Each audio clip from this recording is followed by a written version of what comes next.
সরকারি চাকরিতে প্রকৌশলী কোটা বাদ দেওয়া সহ বিভিন্ন দাবিতে আন্দোলনরত শিক্ষার্থীদের ওপর পুলিশি হামলায় ক্ষমা চেয়েছেন ঢাকা ডিএমপি কমিশনার শেখ মোহাম্মদ সাজ্জাদ আলী।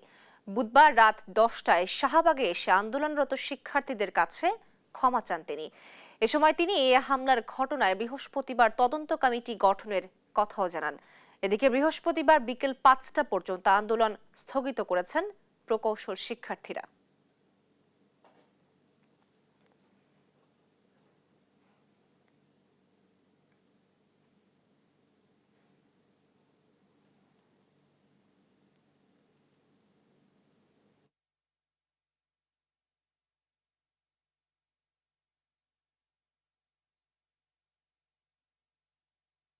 ইন্টারকনের সামনে যে অপ্রীতিকর ঘটনা হয়েছে সেই জন্য